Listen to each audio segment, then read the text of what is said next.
me. Here, I'll flip the phone around. So the cops over there, they called the cops on me because I was sitting in the grass area for no reason.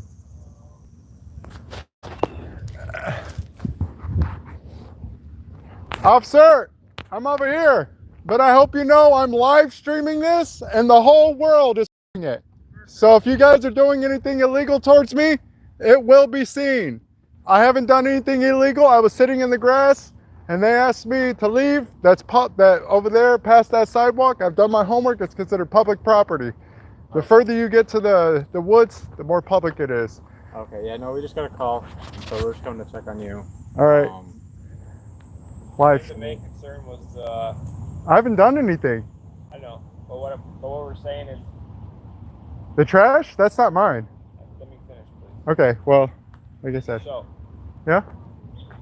you just can't be over by the vehicles, that's all. I wasn't by the vehicles. I was sitting over there by the woods. Okay. Exactly where I have my right to sit at. It's And not, I that's... agree with you. We go according to based on what somebody was So I telling can us. go sit back where I was sitting at then, right? Yes, you can. Okay, thank you very much. I was just letting you know. Look, I'm a paranoid schizophrenic. People like me get beat up by, no offense, by cops all the time. And so my protection is my live streaming right now. So Okay. just letting you know. Yeah, do us a favor, stay away from the carport. I don't want nothing. All I'm doing is sitting down and staying out of the shade. Like, I've already been in the hospital twice in the last 2 days because of the heat. So yeah. What I'm saying is the carport's off limit, okay? You have no problem. I already was warned just early this morning. So I listened to the guy. He was very respectful to me. Obviously, these people got some beef with me. Well, look, what? I guess it's a crime now to be homeless to these people. Like, Jesus Christ, I get it. You're old. I mean, I might look scary. Ooh, do I look scary, guys? Look, look at my shirt, dude. I'm pretty sure the guy who gave me this shirt had one hell of a sense of humor. Look at the shirt. It says, "Girls on the run." Do I look like a girl to you? No. So, again. I appreciate your time, man. No problem. Take care. Yeah. You see this shit? I haven't done anything wrong and cops already being called on me twice. For no reason. For no reason. What purpose would I have to be going into somebody else's car? Man, I don't even have a license, man. I don't even like driving. Get the fuck out of here with that nonsense. And they told me I can go back. So, guess what? I'm going back. And I'm going to continue live streaming this because this is bullcrap. This is harassment. This is America, guys. Anybody that's trying to come to America because your country sucks or whatnot, yeah, I get it. You probably are dealing with way worse shit than what we are. But imagine though, coming over here, sitting in some grass area that's public, and all of a sudden you get in trouble for it. Yeah, that's literally, you could be sitting on this grass, and you could still get in trouble for it. So, as I laugh, ha ha ha, in their face, I go back into my seat where I was comfortably sitting. Well, not really comfortably, but I was sitting there. Yeah, see, they brought 2 squad cars for little old me. Little old me sitting over here doing absolutely nothing. Here, let me show you. Let me show you exactly where I was sitting at. Right here. Right here. Yeah, right. You want money, bro? Give me money, bro. I'm homeless. I'm literally homeless, bro. You asking me for money? Bro, I need money. Man, look, you know what? I don't even need the money, bro. Give me a place to stay. Give me a motel room with food. I don't even want the money, dude. Fuck the money. Give me a place to stay with food and water and a clean shower. I'll be happy with that. You got all these homeless people around the world right now in the United States. They're putting signs up that says, give me money, bro. I don't want the money. I just want a warm place to stay, a cold shower or a nice hot shower, some soap so I can wash my armpits and my cojones, because I smell like shit. And I'd be happy with that. Give me some food in my stomach. I'd be happy with just that. You know, Jesus Christ, man, it's ridiculous. And they're still sitting there. Look, they're watching. Look, they're just making sure that ain't gonna. Look, they were so worried that I was gonna. Yeah, earlier this morning, it rained. It rained this morning. And so I was staying right here. I have a blanket inside my bag, a yellow blanket that belonged to my best friend, Don, who died about 5 years ago. And I had it right here in this area, and it started raining on me. So I moved over here and I put my blanket right there and where those rocks are. And look, not even gonna lie, some lady, she looked like she had some issues and stuff. No disrespect towards that lady. She was actually kind of kind to me. She came back and asked me how I was doing, if I was okay. And you know what? Much respect for that lady. I really appreciate. She actually was checking on me to make sure I was alive, because I guess when I was sleeping, she tried to wake me up and I didn't respond. So thank you to that lady. But like, it's in general, like, seriously, I was literally sitting over here. This other lady who owns that green, you see that green car right over there? That little green one right there, it looks like a truck or something, I don't know, a Jeep or something. Yo, she came out, some old lady came out, stuck her head underneath that thing right there, and literally looked at me, I can do it too. Scary old twat waffle. Jesus Christ, man. Can't even do anything without fucking, you absolutely don't have to do anything anymore for people to harass you. This is sad. This is really sad. But no, I was laying right there in the rocks and shit, sleeping, because I was getting rained on, and the cops come. Mind you, that first round was different. Like, the lady just went to make sure I was okay. And wasn't the same lady either. But no, I was sitting right here. I'll turn my camera around again. I was sitting right here with my backpack on my back and everything, leaning on it. I hope things get better. Much love. I appreciate it, guys. Look, I appreciate it. Like I said, I was just sitting there, minding my own business, listening. No, mind you, guess what I was listening to? I was listening to something I grew up with. There was a shit. I can't look it up because it's on my YouTube. But Marvin something. It's called Never Would Have Made It. And I was sitting right here in this little area, and all of a sudden some maintenance dude who looks like fucking dude looks like, what's his name from what's that show with Elmo, the guy with the floofy hair that doesn't talk? Yo, he was sitting there fucking, I'm gonna call the cops on you. You're not allowed to be over here. The hell I'm not. I've done my homework. I'm not stupid. Before I sit and relax anywhere, I make sure to do my homework to know where I cannot sit. And I confirmed this morning with the officer that came to check on me, and he said, you can sit right here because this is not considered the property. And old Bozo the clown, who looks like he could probably do more damage with someone's broken toilet than an actual person. And look, they're still sitting there. Look, they're still sitting there. Just literally, look, they're still sitting there for no reason. What possible reason? Look, he's just watching me. Hey, hi, you're being recorded. Or you're being live streamed. You want to get a smile in there too? Jesus, you see this shit? For no reason. What possible reason would you need to sit there and just watch me, dude? Like, I'm not doing anything. No, we ain't with that bullshit. Get out of here with that shit. No, fuck that, dude. Get out of here with that shit. No, we ain't. No, dude, no. Remove. Jesus Christ, bro, man, I'm not about that fucking about that violence drama bullshit, man. Get out of here with that shit. My point is to prove that I could do absolutely nothing and I'd still get I'd still get in trouble for it. So I wanted to go live on this just to make sure that if anything went down, y'all saw it firsthand. Well, y'all kind of saw it firsthand that the cops were called for no reason. And y'all got to see that the cops couldn't do absolutely nothing about it. It's just sad. It's sad. Oh my God, man. It's literally sad.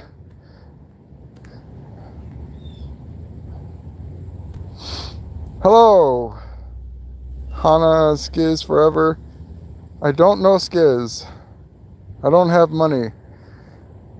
I'm in the... Well, like I said, bye! Freaking Jesus Christ. Get a day job, man. Stop eating all the damn donuts. There are people who want donuts too. My goodness. Get a calorie check or something. No wonder why they're so damn fat and they can't fucking run. Eating all the damn donuts. But yeah, see, this is ridiculous, man. Like, I came to Michigan to start over, like completely start over, and ever since I've been here, I've got nothing but shit treatment from everybody. There's a person I know here that's helped me out as much as they can, and that's about it. Like, I've had a few people be like, yo, hey, here's this, and that. I've had a few people help me out with cigarettes and stuff like that. But here's the weird thing. People will help you out with cigarettes. People will help you out with alcohol. But when it comes to food, they're like, go fuck yourself. Like, what? Wait a minute. You're willing to feed addiction to an addict, but you're not willing to feed food to a starving person. Oh, that's ironic and weird. But no, like, I don't know, man. It's whatever. You know, like this is what I look like, man. Look at me. I look like crap. And I'm not, look, y'all guys can talk, y'all guys can say something about it too. Look, dude, my stomach is all slumped in, dude. I have no weight whatsoever. I have lost weight. Look at my face. My face is literally sunk in because of the fact I have no food, no nutrition in my body, because I can't seem to get any luck. Like, people keep saying, go to these places. I've gone to these places. And every time I go to these places, either I have, look, if you have to go to a place just to be approved to get food, what kind of world are we living in where you have to be approved? You have to be approved to eat, to live. You have to be approved. You have to be approved. You know how many homeless people I've seen on the street when I wasn't homeless? I didn't look at them and be like, yo, hey, I'm going to need to approve you to give you this food. No, I gave it to them because they're starving. They're literally starving. I ain't going to make somebody sign a contract, do a background check just for a freaking sandwich. Man, that's bullshit, dude. This is bullshit.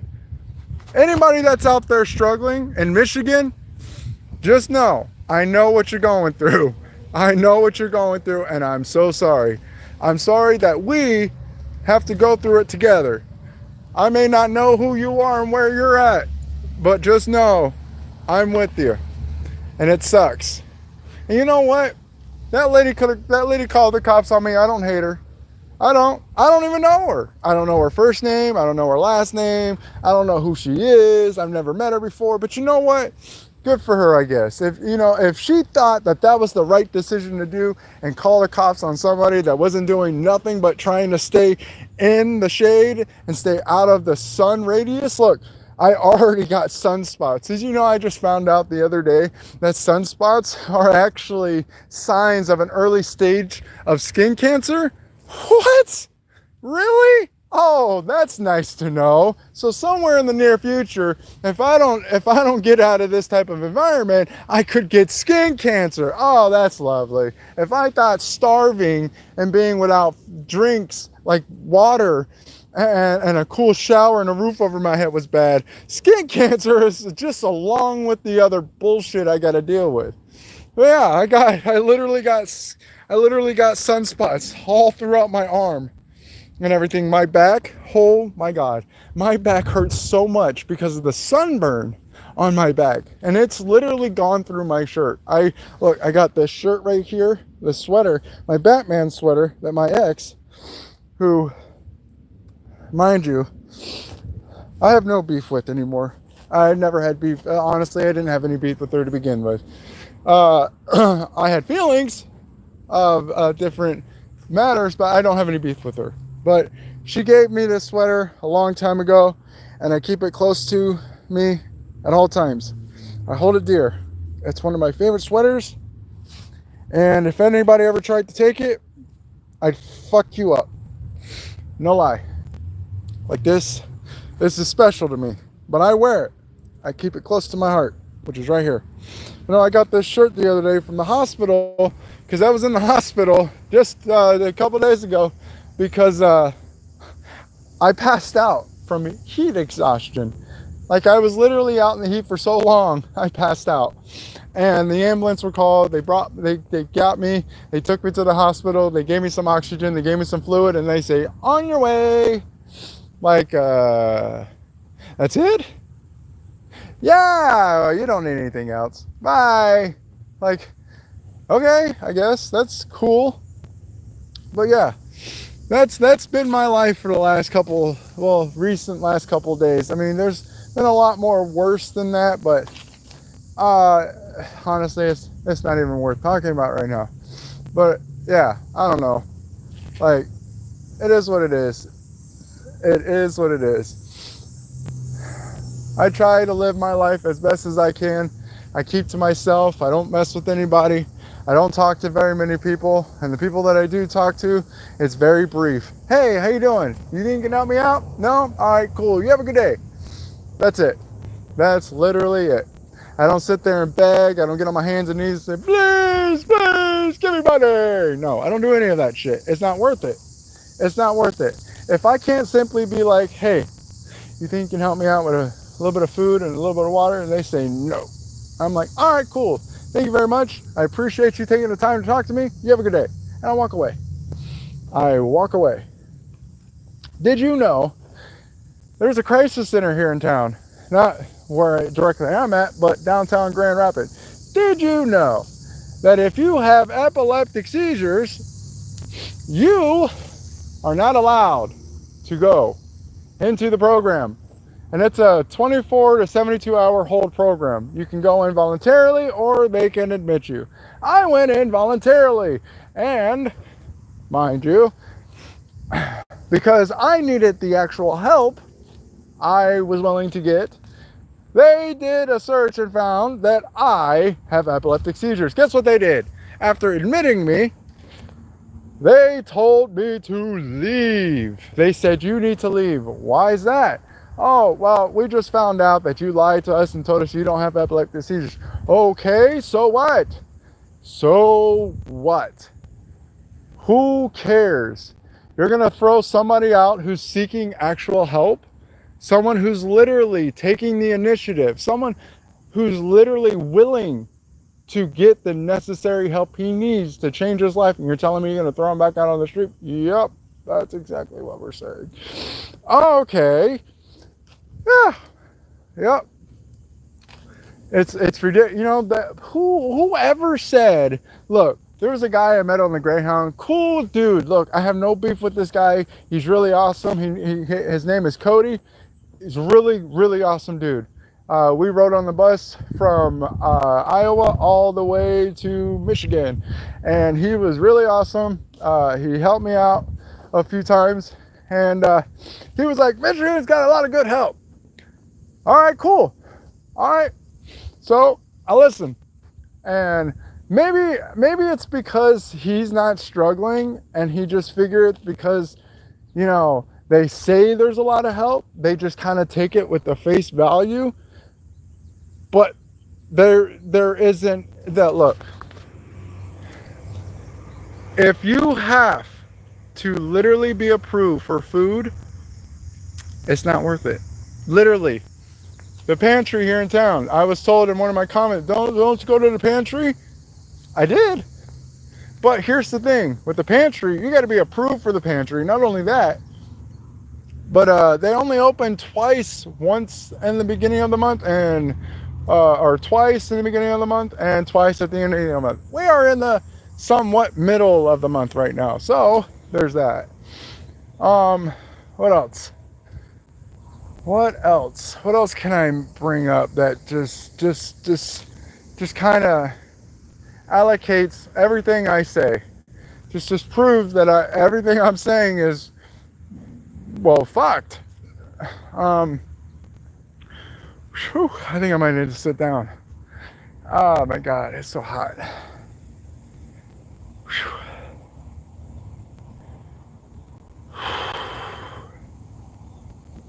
Man, I've made some dumb choices in my life. I'm not gonna lie. I fucked up a lot of times in my life, but I don't think anybody should ever have to go through this type of shit at all.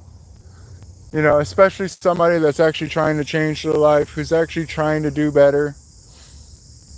I don't think they deserve this. I don't think I deserve this. And you know, it's even worse when you go to the people that you think that care or say that they care, but they always come up with some bullshit excuse of why they can't help you. And that's the worst part. That's the worst part, is when you know it's a bullshit excuse, but there's not much you can say, because if you say anything, you're the asshole. You know, you're the asshole. And mind you, no one has to help anybody. But at the same time, isn't it the right thing to do?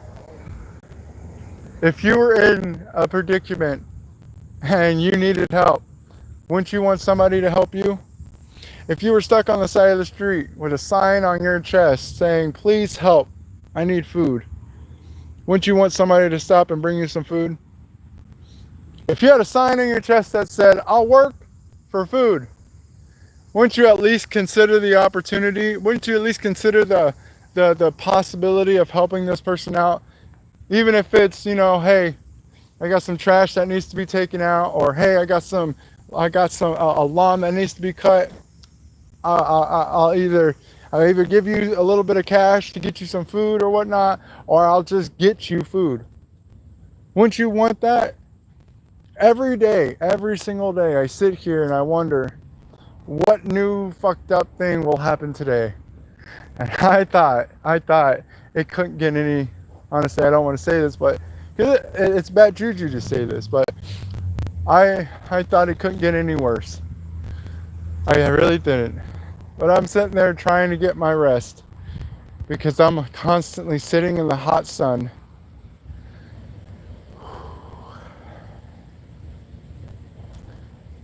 I'm sitting in the hot sun, and I'm trying to survive as much as the next person. And there's always that one person that's going to sit there and make you feel less than, make you look less than, and make you think of yourself less than. And there's not much you can do about it. You can't fight it. You can't do anything about it, because the moment you say anything to any of these people, you're an aggressor, you're a piece of shit, you know, you're belligerent. That's my favorite word, is the belligerent part. Oh, I love that word, because nobody today knows what that actually means anymore. Belligerent is so overly used and so overly abused as a term, it's ridiculous. You know, there was this old man yesterday when I went into the behavioral health center, the crisis center, and I was outside smoking a cigarette.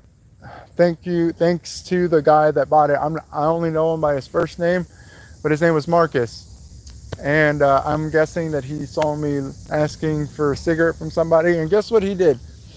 He went out of his way, went up to the gas station and bought me a pack of Newport Menthos. Didn't have to, didn't know me from Adam. Came back and he was like, hey man, I saw you were struggling a little bit, here's a pack of cigarettes. Threw it right in my lap. He says, I hope this helps. I'm sorry I can't do more, but I hope you can get the necessary help that you need. And man, I looked up at this guy and I felt, man, I wanted to cry. Of course, I've been sitting in the sun too long. I don't think I have any tears left. No, I went to the crisis center and waiting to talk to somebody, and I went outside and went to go smoke a cigarette, and I saw this old man walking with a walker, walking right past me, and dude, this guy was sweating bullets. Oh my God, I've never seen someone sweat this bad. and he was sweating profusely. His whole face was just covered in sweat. And I just thought, wow, that's awful. Like, I hope that's not me one day. And I don't mean it that in that kind of a way, like bad, but I really don't want that to be me one day. And I stopped him and I said, sir, hold on. I asked him, I said, do you smoke cigarettes? And he's like, yeah. And he's just breathing really hard. He's like, yeah, why? What's up? And I said, here. I pulled out my Newports and I gave him 4 cigarettes and I said, here you go, sir. I said, I hope this can help. He's like, oh my God, thank you so much, man. Thank you so much. I really appreciate it. I'm like, look, man, I've been in your shoes before and it looks like you need it a lot more than I do. And he looked at me and he said, oh, I appreciate it. And he was just about to walk away. And I thought about a TikTok video I recently put out called You Matter, or hashtag You Matter, hashtag acceptance. And I looked at him and I said, sir, hold on, come here. And he came back over to me and he says, what's up?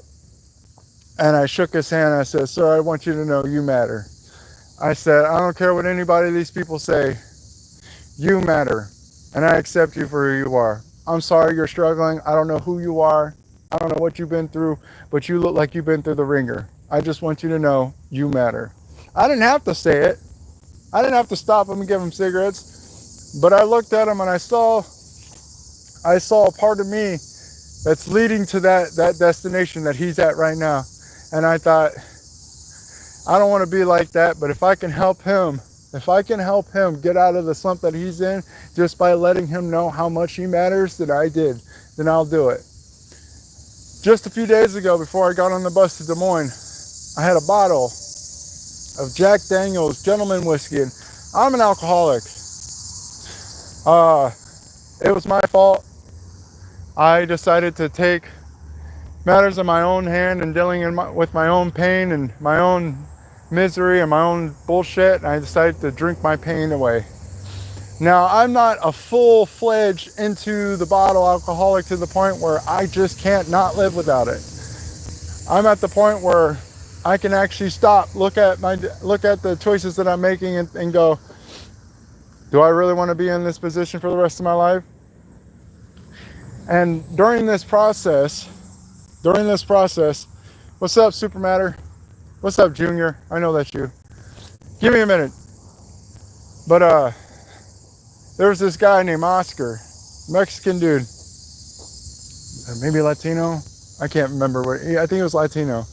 But him and this lady with 2 kids, Charlene, they sat there and were talking to me, and they're like telling me that that I mean something, that all I need to do is just keep fighting and everything. And I told them about my alcohol abuse problem and everything, and all of a sudden I pulled out the bottle, and man, it had been killing me all day.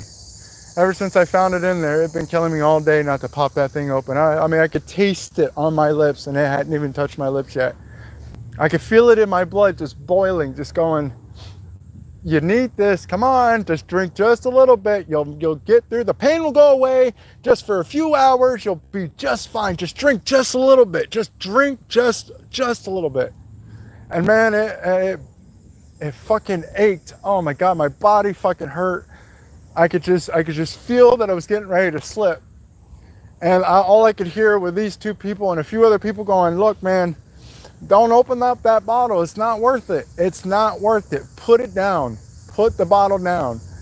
And I got up, I cracked open the bottle, and it's a pretty hefty big bottle too. It's a glass about this big. It's like $40. And all I could think was, if I just take 1 sip, I'll be okay. If I take just a few sips, I'll feel just a little bit better to get through my day.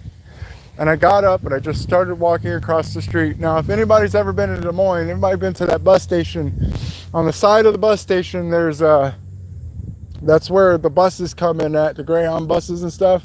And right across from there's like a grassy area and stuff. And I'm standing there shaking, I'm sweating, I'm crying, And all I want to do is just drink. I wanted to drink this so bad. And I don't know what it was. Maybe it was the people behind me sitting there telling me it wasn't worth it. It wasn't worth it. Don't drink it. Don't drink it. There's so much more in your life you can do rather than sitting there and poisoning yourself with this stuff.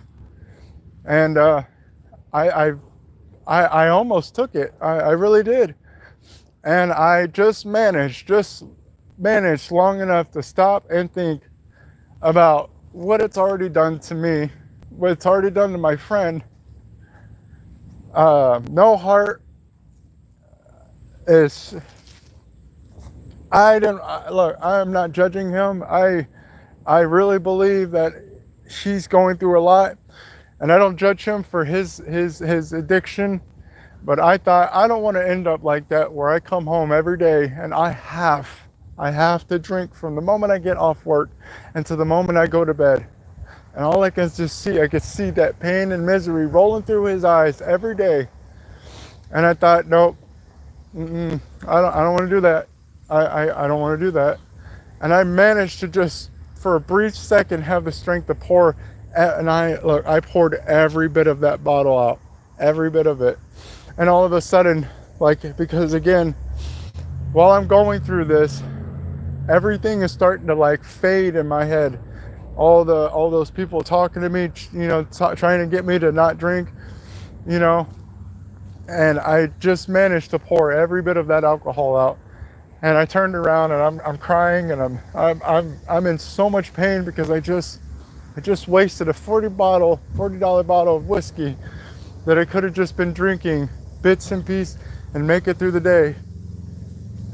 And then all of a sudden they all looked at me and they cheered for me. Every single one of us, at least 4 or 5 different people cheering for me. And Oscar and Charlene got up.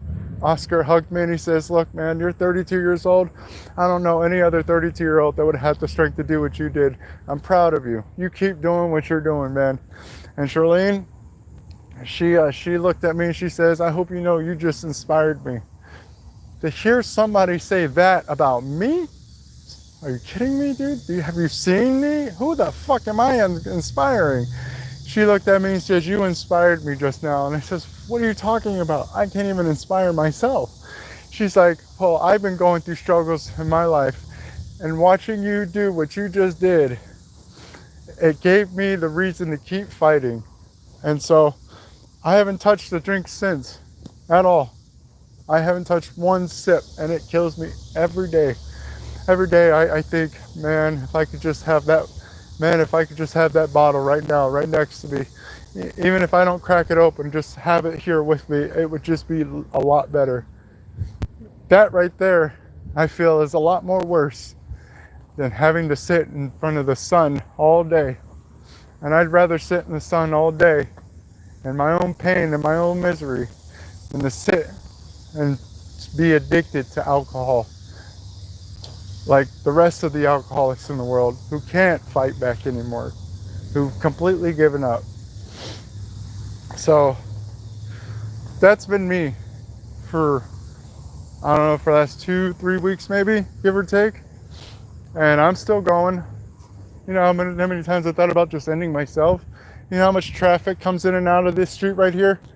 I could just walk out in the middle of the road right now and just have that one of these cars just smack me.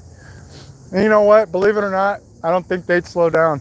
You know how many times I've walked across that street already? And not one of them has slowed down. They honked their horn at me, but not one of them has slowed down. I'm pretty sure if I were to walk out in front of that street right now, they'd hit me with their car. You know how many times I think about doing that on a day-to-day basis since I've been here? Every day, every second of the day. I think about just ending it. But then I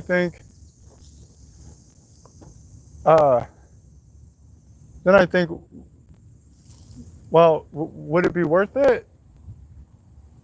You know, like if Don had a chance to be alive right now, do you think he'd be letting you do what you're doing right now? If Don was alive right now, if he was alive right now, do you think he'd let you be sitting in the situation that you're in right now? No. And so I keep Don, and I keep all the people that I still hold close to my heart, even if they don't feel the same way anymore. I hold them close to my heart, and I think about them on a day-to-day basis, even if they don't think about me. And I know they don't. I know there are a few of them out there that could give two fucks about me anymore, and some of those are my fault. I'll take full responsibility for that. I've made some mistakes in my life, almost, if not to the point to where they're just done. And you know what? That's fine. I did that. I made that choice. But it doesn't mean I still don't think about some of the things they've told me over the years. So, I struggle. And, yeah. This is me right now. In Grand Rapids, Michigan. Sleeping on this little ground right here. Possibly over here tonight. This little shaded area with God knows what kind of bugs and whatever. I mean, fuck. You know how many bugs I've already seen in here that could literally fucking hurt you and literally make you sick? But this is my options right now. I don't have any other options. This is it. And you know what? It's better than being dead, I guess. It could be worse. I could be dead. It really could. And as much as I think about it on a day-to-day basis, in all honesty, I don't want to die. I just want my life to get better. And I know the only way I can do that is if I keep pushing the way I have been. Even if people look at me and think, well, he's not really trying. He's just being a fake. He's just, blah, blah, blah. Well, you know what? You're not living in my shoes right now. And speaking of shoes, my feet hurt so much because of all the walking I've done. My shoes, hold on. My shoes are breaking apart. I have blisters on the bottom of my feet. On the bottom of my feet. Because of those holes in my shoe. And my God, I'm pretty sure if I were to take my shoes off right now and my socks, it would definitely not look good. And sadly, I have loose socks on, so when I do take my shoes off, there are blood stains on the bottom of my socks to indicate that there is somewhat of some damage on my feet, and I'm definitely afraid to look at it. So I keep my socks and my shoes on, and I keep my head up, and I try not to think about it. So if you guys are wondering what's going on in dear old Fry's life right now, I don't want you to sit there and think, man, I'm so sorry, you're going through that, blah, blah, blah. In all honesty, I'm thankful that you guys are there taking the time to let me know everything's going to be okay, but a lot of this is my fault. I put myself in this position because of some of the decisions I made. So, don't cut that out just yet. I did this, a portion of this to myself, and I don't regret it. If I regret it, then well, I wouldn't be fighting anymore if I was sitting here regretting it. I don't regret it. Don once told me, he said, you have two choices when it comes to regret. You can either sit in it and make the same stupid decisions over and over again, or you can accept it and make better decisions and move on and hope to God you don't make the same mistake over again. And that's what I do every day. Every day when I wake up, wherever I'm asleep at, wherever I lay my head down, I think about that exact statement that he made every single day. Even if it's hard to roll over and get up, knowing that there's a chance that I won't have anything to eat, or there's a chance I won't be able to take a shower, or there's a chance I won't get any help that day, I keep that little positive thought in my mind. Don't regret any of the decisions you make. Try to learn from it and do better. So, like I said, guys, this is not completely an innocent situation. Portion of this situation that I'm in is my fault. I made some dumb choices in the last few weeks to a month that's helped land me in the situation I'm in now. But what matters is I'm actually trying to get out of it as in every way possible. I've put applications in, and so I'm gonna let you guys go. I appreciate you taking the time to watch my video, and yeah, this is me right now. I'm in well, this little area is called Watering, Michigan, and yeah. Anybody out there, look, if you're thinking about sending me money, don't. If you want to help me, order me some food and have it sent to me. I don't want cash. I don't want an opportunity to break my sobriety of alcoholism. I don't want to inch myself the possibility of doing something far worse than alcohol. If you want to help me, either keep me in your prayers or send me some food and water. That's what's going to help me right now. Food and water and prayer. Nothing else. I don't want cash. I don't want a voucher. You know, air hug. You know what? Give me an air hug. I'll take that. You know, a nice little air hug. You know, or a high five from a distance, you know. But thank you guys, and I really appreciate it. Y'all guys keep me in your prayers, and I'll figure things out. I'll try to keep in contact with my channel as much as I can. All right, guys. Mr. Fry is out for right now.